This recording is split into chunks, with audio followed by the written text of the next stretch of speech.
그 예수님께서 이제 십자가에 돌아가시기 2, 3일밖에 남지 않았습니다. 마가복음 우리가 읽었던 이 본문 이후에 불과 한 2, 3일 후면은 십자가에서 돌아가시게 되죠. 정말 며칠 안 남았습니다. 그런데 이제 그 예수님께서 죽기 전에 십자가에 못 박아 죽여야 되기 때문에 여러 가지로 책을 잡으려고 했던 시도들이 있었고, 오늘 그 세 번째 시도가 나오게 되는 것입니다. 말 한 번 잘못하면 죽는 거죠. 우리가 조선 초기에 그 하여과 단심가 혹시 아십니까? 이방원과 종몽준의 이야기. 그래서 이런들 어떠하리 저런들 어떠하리 했더니 이 몸이 죽고 주고 100번 고쳐주고 라는 시로 대답을 했죠. 그래서 이 시조 남기고 죽은 거 아니겠습니까? 그때 그 이런들 어떠하리에서 그냥 좀 거기에 잘 반응해서 넘어갔으면 죽지 않았을 텐데 하는 생각이 들죠. 어쨌든 굉장히 그 죽음과 삶의 팽팽한 그런 기싸움이 있었던 그 조선 초기의 모습과 예수님의 시대 지금 이 모습과 똑같다는 겁니다. 한마디 잘못하면은 돌아가실 수 있는. 지금 사람들이 와서 뭘 물어보냐면 당신이 꿈꾸는 나라가 뭡니까? 그겁니다. 유대 민족, 유대인들이 전통적으로 꿈꿔왔던 그런 민족의 독립입니까? 해방입니까? 아니면 로마 편에 서서 그 기득권 권력자에 서서 로마에 편승하여서 나라를 이어가는 것입니까? 어느 노선입니까? 그거죠. 그래서 그 둘 중에 대답을 해야 되는 그 질문들을 계속 던집니다. 함정이죠. 결국은 뭘 선택해도 죽이려고 했습니다. 유대 민족을 선택해도 로마 편에서 죽이는 것이고, 로마 민족을 선택하면 유대 민족이 죽이게 되는 거죠. 어쨌든 이런 질문을 하게 되는 것인데, 두 번의 질문이 세금 문제였고 부활 문제였습니다. 넘어갔고요. 그게 이제 세 번째 질문이죠. 서기관이 나와서 모든 계명 중에 무엇이 첫째입니까? 어떤 것이 제일 중요합니까? 라는 것을 묻게 됩니다. 먼저 그러면 질문 던지는 서기관이 누구냐? 서기관을 알아야 되겠죠. 우리나라로 치면은 뭐 비서 이렇게 해석할 수도 있겠고요. 이 사람들은 레위 사람들이었고 전통적으로 구약부터 왕 옆에서 비서 역할을 했던 사람들입니다. 말씀을 기록하고 설명해 주는. 레위인이라 말씀드렸죠. 레위인은 전통적으로 말씀을 다루는 사람들이니까 그 중에서 왕 옆에 있었던 사람들입니다. 세습됐겠죠. 계속 세습되는 그런 계층이었습니다. 특권 계층이고. 그래서 서기관을 다른 말로 하면 율법 선생, 랍비 이렇게도 불렸습니다. 그래서 이들이 했던 일은 말씀 가르치는 것이고요. 당연히 또 말씀으로 재판도 하기도 했고 민중의 선생님이었습니다. 그런데 특이하게도 이 사람들이 바리새인들과 같은 노선입니다. 이 바리새인들 하면 이런 나쁜 사람들이 아니라 이스라엘이 이제 포로에서 돌아온 후에 말씀으로 돌아가자 그 운동을 일으킨 사람들이 바리새 정신이거든요. 바리새인들. 그러니까 지금 율법을 가르쳤던 서기관들도 실제 이 바리새 운동에 동참했습니다. 말씀으로 돌아가야지. 그러니까 백성들에게 존경받고 인정받는 말씀 연구가였죠. 만약에 그래서 우리가 서기관을 만나서 당신 누굽니까? 당신을 좀 소개해 주세요 라고 한다면 나는 레위인이고 바리새 정신을 따라가는 사람입니다. 이렇게 대답을 했을 거라고요. 이게 지금 서기관의 정체입니다. 그가 이런 사람이죠. 이렇게 서기관이라는 출신을 밝힌 이유가 뭐냐면 로마 편에 선 사람이 아닙니다. 그걸 이야기해 주는 겁니다. 나는 로마 편이 아니라 민중 편입니다. 그걸 전제로 해서 이야기하는 거죠. 이 서기관이 예수님께 찾아온 이유가 뭐냐면, 질문 던지는 게 뭐냐면, 당신이 대답을 굉장히 잘 하는 것 같은데 어떤 면에서 좀 우호적이기도 합니다. 굉장히 지혜로운 것 같은데 앞선 두 번 질문에 답하는 거 내가 봤다고. 야, 이거 로마 편 아니면 민중 편 이 사이에서 아주 지혜롭게 빠져나가는데 와, 정말 대단하다고. 내가 이번 한번 더 질문을 던져보겠다고. 이번에 이 서기관이 질문 던졌던 거 뭐냐면, 앞서 말했지만 이 서기관 자체가 율법 연구가라 그랬죠. 그러니까 말씀에 대한 질문이었습니다. 당신의 신학이 뭡니까? 그겁니다. 율법 중에 제일 중요한 것이 뭡니까? 당신의 신학이 뭡니까? 제가 이거 한두 번 설명드렸던 것 같은데 모세오경에 여러 가지 율법들이 있는데 이 바리새인들이 번호를 붙였습니다. 하나님의 율법이 몇 개인가 세어봤더니 하라 248개, 하지 말라 365개, 합쳐서 613개. 예를 들면은 창세기 1번 율법이 뭐냐면 생육하고 번성하라, 창세기 1장 28절, 이게 1번입니다. 2번은 모든 유대인 남자는 할례 받아야 한다, 창세기 17장 10절에서. 이런 식으로 하나님 율법을 가지고 와서 번호를 쫙 매깁니다. 굉장히 이 사람들이 디테일하죠. 율법의 번호를 다 매겼고요. 예를 들어서 21번에 보면은 아버지는 자녀에게 유월절 저녁 식사 자리에서 출애굽 이야기를 들려주어야 한다. 출애굽기 13장 8절에서. 이게 21번. 그럼 내 이웃을 내 몸과 같이 사랑하라. 그럼 몇 번일까요? 243번. 레위기 19장 18절에서 가져옵니다.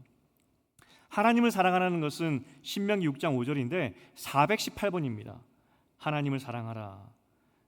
그리고 맨 마지막 613번은 신명기 31장 19절에서 가지고 오는데 율법을 써서 간직하고 있어야 한다.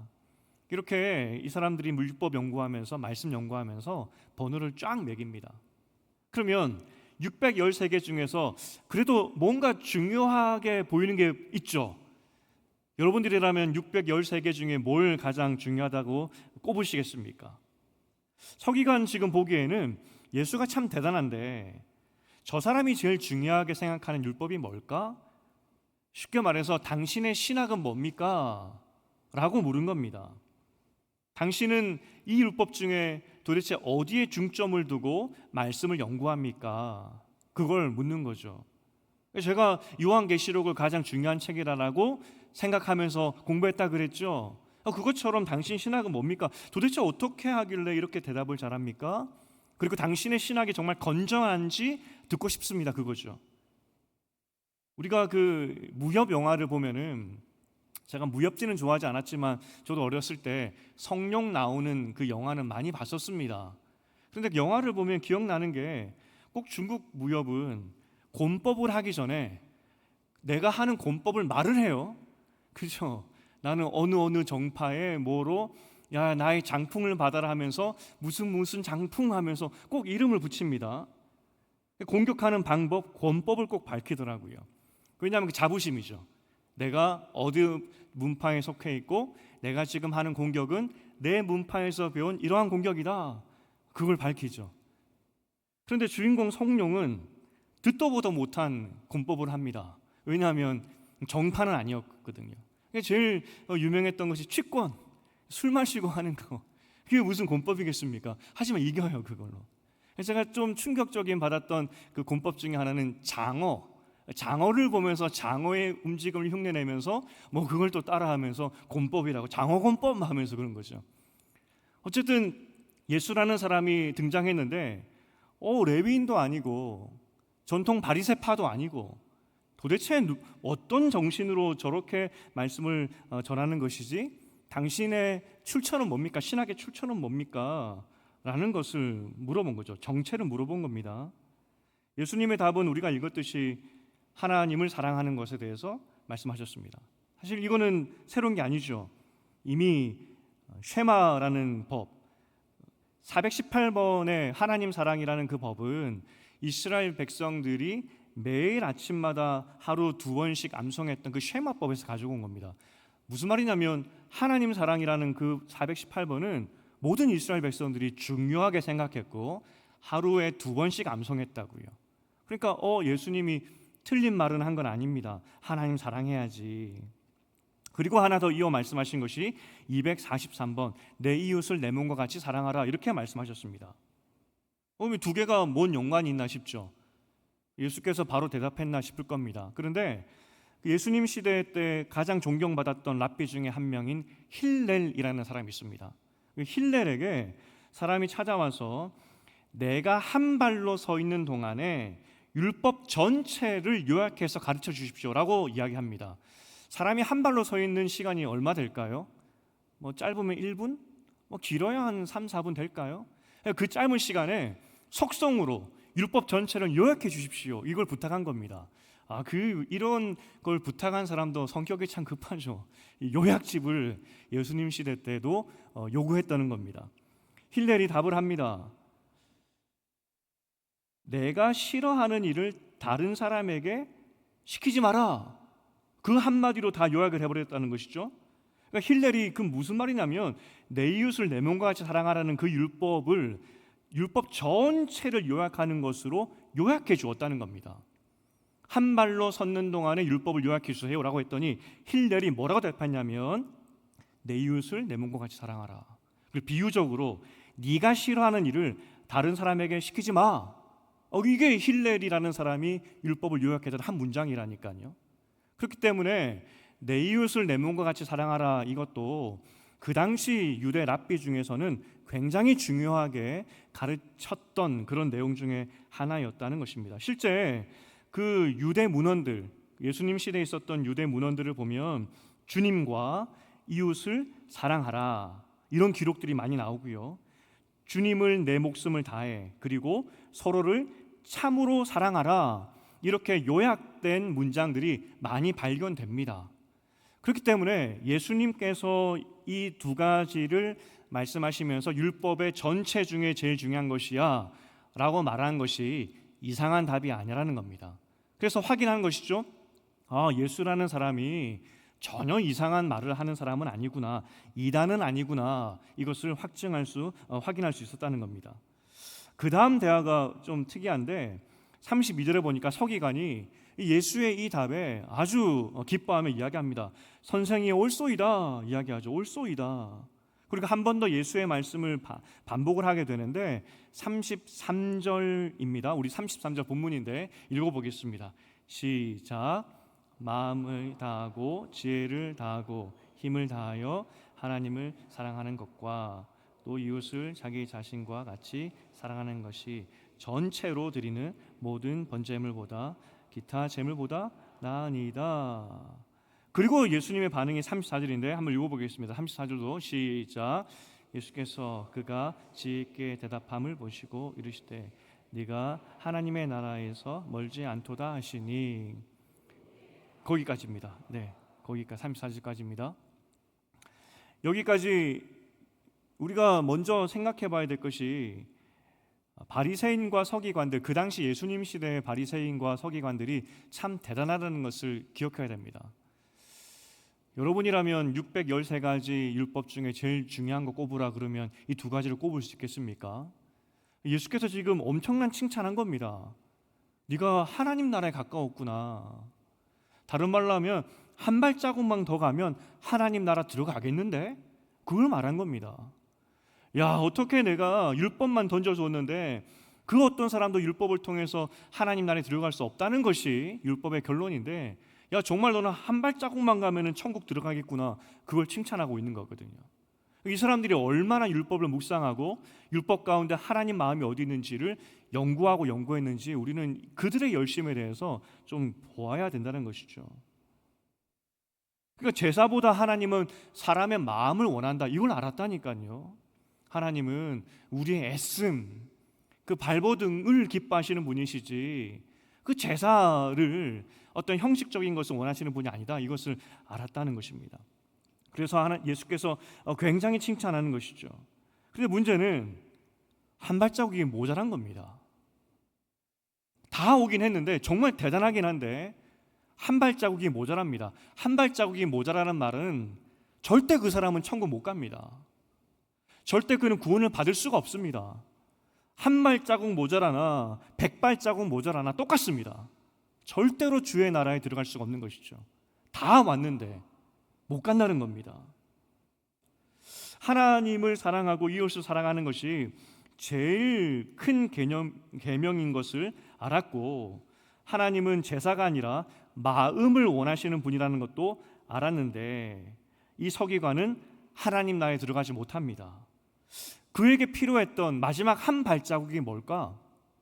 한 걸음 더 뗐어야 되는데 그에게 모자랐던 한 걸음이 뭘까 싶죠. 우리야 예수 이렇게 이야기하겠지만 오늘 본문에서 예수님이 말씀하시기 원하셨던 그 한 발자국이 뭘까 하는 겁니다. 이제 이후에 38절에서 우리가 이 서기관이나 바리새인 대해서 말씀하실 때 힌트가 나옵니다. 이렇게 칭찬받았던 서기관을 포함하여서 모든 바리새인들에 대한 경고의 말씀이었습니다. 38절에 보니까 한 단어로 요약하면은 외식하는 자들아, 그렇게 말씀하십니다. 너희가 한 발자국이 모자랐는데 그 발자국이 모자란 이유가 뭐냐면 외식하기 때문에 그렇다는 것이죠.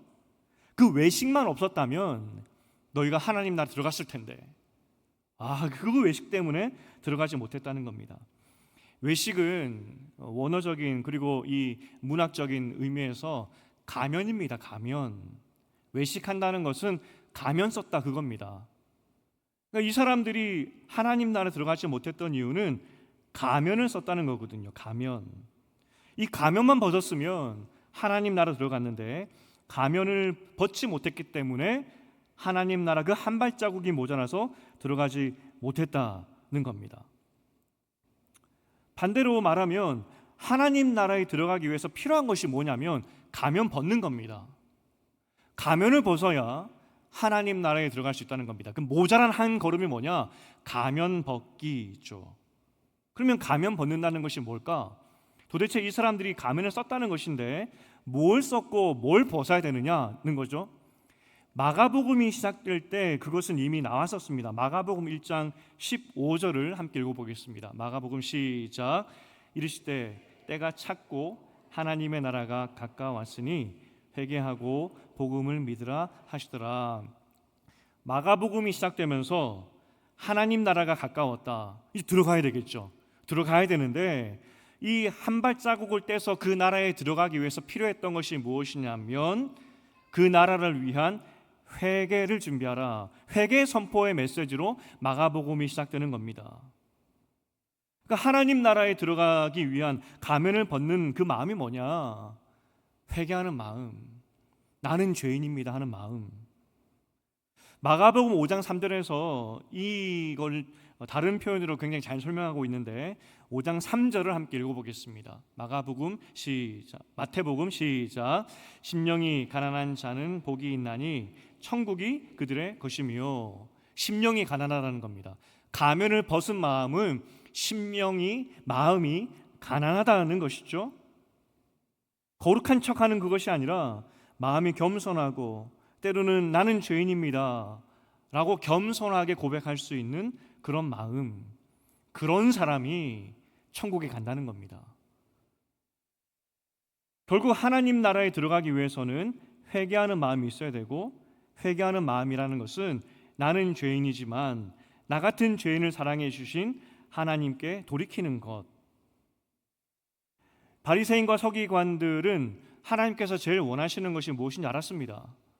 그리고 거의 천국에 다 왔습니다. 하지만 거기에 한 걸음이 부족했죠. 마음. 하나님 앞에서의 그들의 마음이 부족했다는 겁니다. 그러면 하나님 입장에서 이 회개하는 그 마음이 굉장히 중요하다는 것 아니겠습니까?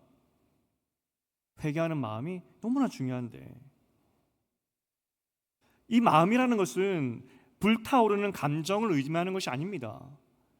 뭐 하나님의 은혜에 감사하여서 감동하여서 엉엉 울고 하는 그런 어떤 마음의 어떤 그런 눈에 보이는 그런 것을 의미하는 것이 아니라 골방에서 나 같은 죄인을 살리신 그 은혜를 고백하는 그 마음, 그 마음이면 충분하다는 겁니다. 우리가 하나님의 큰 은혜를 받았으니 큰 것을 하라고 하나님께서 말씀하신 적이 절대 없습니다. 하나님께서 원하시는 그 마음은 하나님, 나는 죄인입니다. 나는 죄인입니다. 어쩌면 삭개오 같은 마음이고 어쩌면 탕자와 같은 마음이고 특별하거나 큰 마음을 말씀하시는 것이 절대 아니라는 겁니다. 하나님께서 우리에게 큰 것을 원하시고 특별한 것을 원하셨다면 아마 제사법부터 바꾸셨겠죠. 너희가 회개하고 돌이키고 왔을 때에는 그에 합당한 성대한 제사를 지내라 라고 말씀하셨겠죠. 하지만 하나님께서 한결같이 말씀하십니다. 나에 대한, 그리고 나를 향한 그 조그만 마음이면 충분하다고 말씀하시는 것이죠. 이번 주에 우리 엊그제 기억이 되는데 감사 헌금 액수에 대한 것을 우리 아이가 물어봤습니다. 아빠, 감사 헌금은 얼마를 해야 되는 거야? 라고 묻더라고요.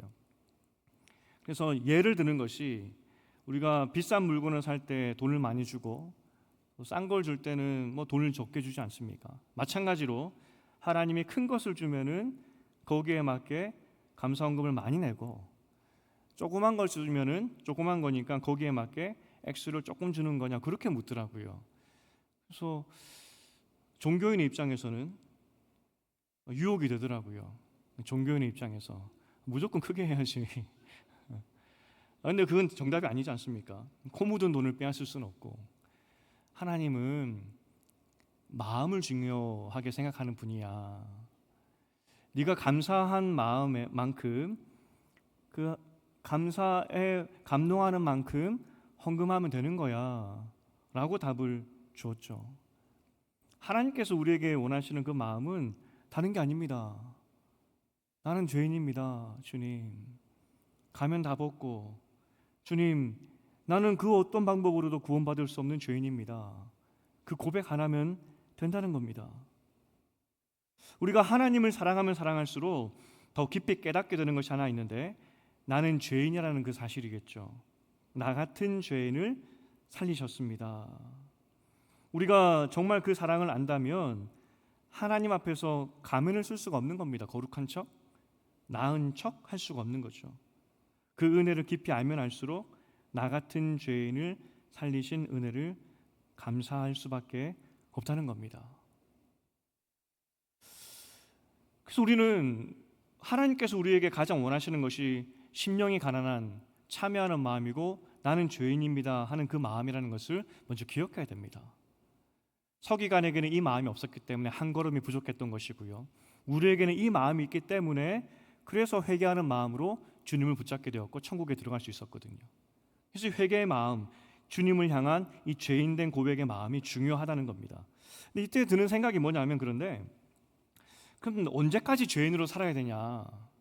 사실 우리가 주일 예배 때마다 매주 나오는 기도 내용들, 어린아이부터 어른 예배까지 똑같습니다. 지난 한 주간 죄를 많이 지었습니다, 용서해 주시옵소서 라고 기도를 하죠. 그럼 도대체 우리는 언제까지 죄인이어야 하나? 매번 이 벌레만도 못한 나를 건져주셔서 감사합니다, 뭐 이렇게 매번 감사하면서 죄를 회개하면서 계속 나는 죄인입니다 하는 그런 마음으로 살아가는 것이 맞나 하는 생각이 들기도 합니다. 근데 여러분, 우리는 주 앞에 나올 때마다 가장 먼저 고백해야 되는 고백이 뭐냐면, 나는 죄인 중에 괴수입니다, 이 내용이라는 겁니다. 우리가 구원받기 전에, 그리고 구원받았지만 얼마나 형편없는 삶을 사는지를 정직히 고백할 수 있어야 된다는 겁니다. 우리가 죄인 중에 괴수라는 그 말이 괜히 있는 것이 아니라, 지금도 우리는 죽음을 향해 달려가는 기차 안에 있었던 그런 사람들이고, 지금도 그 안에 있는 것과 마찬가지고, 하나님의 그 은혜로 구원받은 것이 우리의 모습인데, 우리가 주 앞에 나올 때마다 가장 먼저 고백해야 될 고백이 뭐냐면, 나는 죽을 죄인이었습니다 하는 그 겸손한 고백들. 하지만 그 겸손이 아니라 실제적인 우리의 모습이었다는 것을 고백하는 그 고백이 우리 가운데 있어야 된다는 것이죠. 우리는 감히 내가 언제까지 죄인으로서 하나님 앞에 서야 합니까? 이 말을 할 수가 없는 존재라는 겁니다. 우리는 정말 죽을 죄인이었고 원수된 사람이었고, 예수께서 피로 우리를 구원하셨지만 여전히 우리는 원수처럼 살아가는 죄인이기 때문에 우리가 하나님 앞에 섰을 때 절대로 잊지 말아야 되는 그 마음이 뭐냐? 우리가 벗어버려야 할 가면이 뭐냐? 나는 죄인입니다, 그 마음이라는 겁니다. 오늘 결국 서기관과 바리새인들이 예수께 책망을 받습니다. 한 걸음 모자랐는데 책망받는 것이 뭐냐면, 너희가 어떻게, 너희가 지금 어떤 상태인지를 알지 못하고, 너희가 어떤 형편인지 알지 못하고 가면 쓰고 내 앞에 당당히 설 수 있느냐? 그것이 그들의 책망의 모습이었다는 것이죠. 그래서 하나님을 사랑한다는 것을 묵상하면 묵상할수록 바울의 고백처럼 나는 죄인 중에 괴수입니다 라고 고백할 수밖에 없다는 겁니다. 매일매일 나와서. 그래서 여러분, 기도하기 전에 주님 나는 죄인입니다, 이 고백이 자연스럽게 흘러나와야 됩니다. 이건 습관적인 고백이 아니라 우리가 주 앞에 서는 날까지 끊임없이 해야 되는 고백이고 계속해서 고백해야 되는 고백일 뿐만 아니라 이 고백이 그치는 순간 우리는 가면 쓰는 것과 똑같다는 겁니다. 여러분, 죄의 무게를 아십니까? 하나님 앞에서 어떠한 은혜로 구원받았다는 것을 아십니까? 여러분이 어떤 형편에 있었던지 아십니까? 우리는 원수였습니다. 그리고 지금도 원수처럼 살고 있습니다. 그런데 어떻게 주 앞에 섰는데 10년을 애통하면서 나는 죽을 죄인입니다, 이 고백을 하지 않을 수가 있겠습니까? 그래서 우리는 주 앞에 선 날까지 나는 죄인입니다, 이 고백을 계속 해야 된다는 겁니다. 부끄러운 게 아니죠.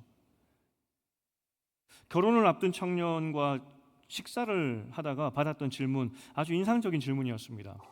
그런데 정말 그 고민이 묻어나는, 배어있는 그런 질문이었습니다. 그 청년이 뭐라고 질문했냐면, 부부들이 나이가 들면 의리로 산다고 하던데, 그죠? 부부가 나이가 들면 의리로 산다고 하던데 사랑 없이 의리로 산다고 생각하니까 목사님 답답합니다, 그러더라고요. 그 질문이 뭐냐면, 살다 보면 사랑이 식을 것 같고, 식을 수도 있을 것 같은데, 변할 것 같은데 이 사랑이 식을까 걱정됩니다. 어떻게 사랑 없이 의리로 살 수가 있겠습니까? 그런 질문 아니겠습니까? 정말 마음에 와닿더라고요. 사랑이 식으면 안 되는데, 이 생각도 들기도 하고. 그래서 제가 뭐라고 답을 해줬냐면, 마침 그때 아내가 저에게 해줬던 이야기가 있었습니다. 제가 사역 마치고 집에 들어가서 잠을 자는데 정말 죽은 사람처럼 잠을 잤다고 합니다. 그래서 이 사람이 죽었나 살았나 이렇게 보기도 하고 하다가 어느 순간 죽은 사람처럼 잠을 자는 거 보니까 불쌍하다는 생각이 들더라라는 거죠. 배우자를 보면서 불쌍하다, 이 감정이, 이 마음이 건강한가, 맞느냐, 이런 질문이 들었고, 아내가 쭉 찾아보니까 이 감정이 맞더라는 겁니다. 그러니까 부부가 처음에는 사랑의 감정으로 결혼하여서 이렇게 살아가지만 그 사랑이 있고 그 다음 단계가 뭐냐, 서로를 불쌍히 여기는 마음. 이게 사랑이 더 익어가면 불쌍히 여기는 마음, 서로를 향한 그 마음으로 바뀐다는 거죠. 성숙이 되겠죠. 사랑 다음은 불쌍히 여기는 마음. 그 불쌍히 여기는 마음을 다른 말로 뭐라고 할 수 있겠습니까? 의리. 그래서 제가 그랬습니다. 걱정하지 말라고. 사랑 다음이 있다고. 불쌍히 여기는 마음이고 그것이 의리다고. 우리는 하나님 앞에 죄인입니다.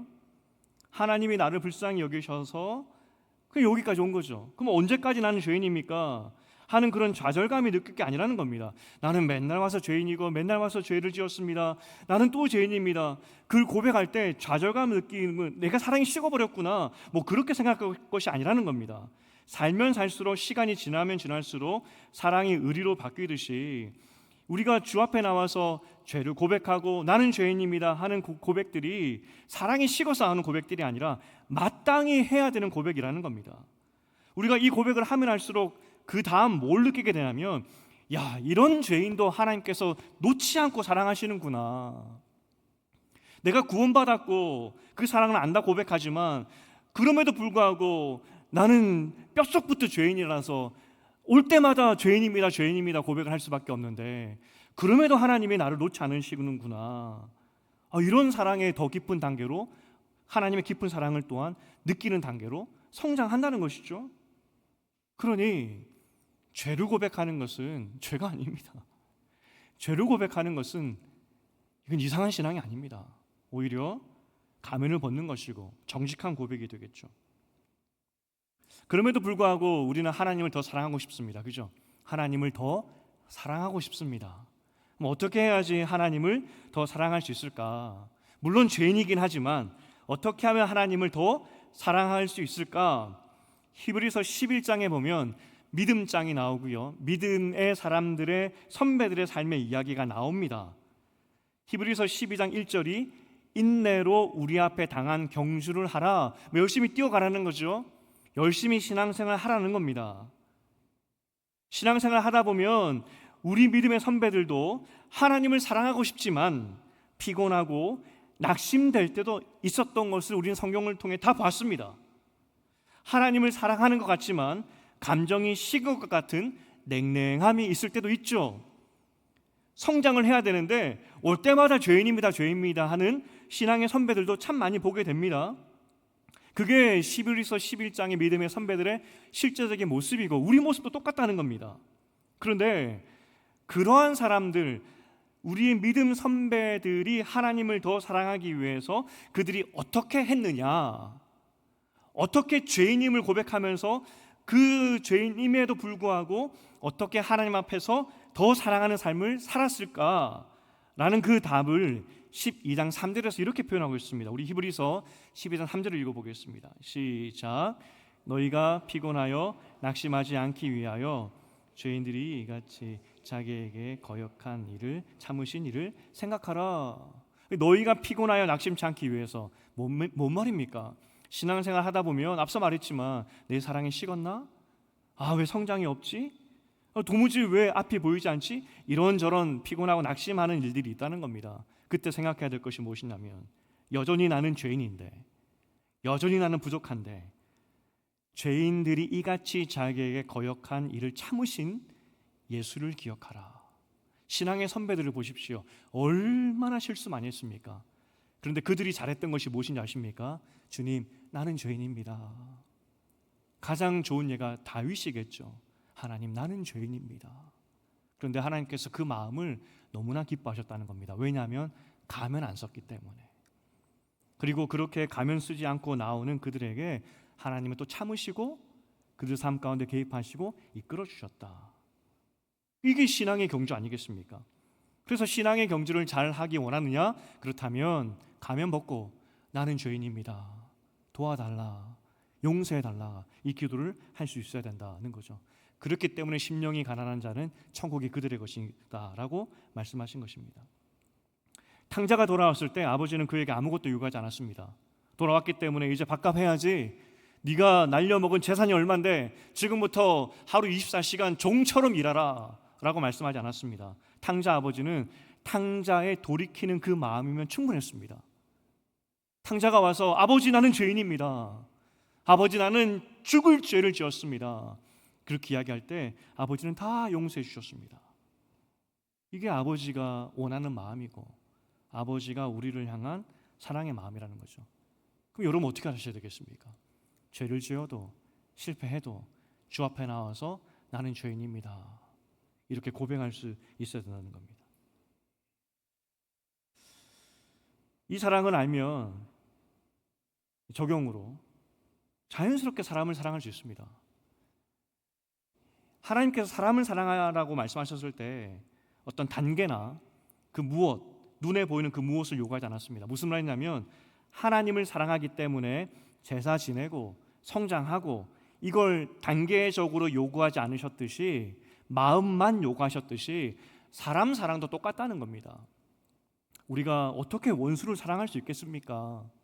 하지만 그 애씀, 어떻게든 한번 사랑해 보려고 하는 그 애씀을 귀하게 본다는 거죠. 그러니 하나님 사랑을 덮어놓고 포기하지 마시고 사람 사랑도 덮어놓고 포기하면 안 된다는 겁니다. 우리는 하나님 사랑할 수 없지만 하나님을 사랑하려고 하는 그 부단한 그 애씀을 귀하게 여기시듯이 사람을 사랑하려고 하고 사람을 향한 그 애씀을 하나님은 귀하게 여긴다는 겁니다. 그러니 하나님 앞에서 애쓰시듯이 사람들을 위해서도 한번 애써 보십시오.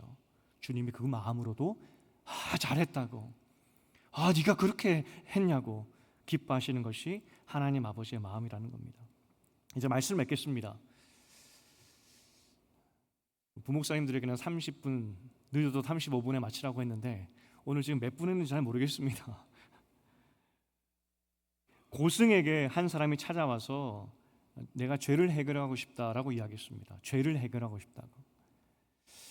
사실 사람이 죄를 짓고 실수를 하면 부끄럽습니다. 그 비슷한 것이 나오면 내게 죄가 기억이 나고 숨고 싶죠. 감추고 싶고 그렇습니다. 이때 고승이 이 못을 하나 가지고 오라고 하고 벽에 못을 박아보라 이야기합니다. 못을 박았죠? 그리고 못을 다시 빼보라고 이야기합니다. 뺐습니다. 고승이 이야기합니다. 여기 못자국 보이지? 이 못자국은 평생 없어지지 않는 거야. 네 죄는 이 못자국처럼 평생 없어지지 않을 거야. 이것이 이 죄로 인해서 고통당하는 사람을 향한 이 고승의 지혜의 대답이었습니다.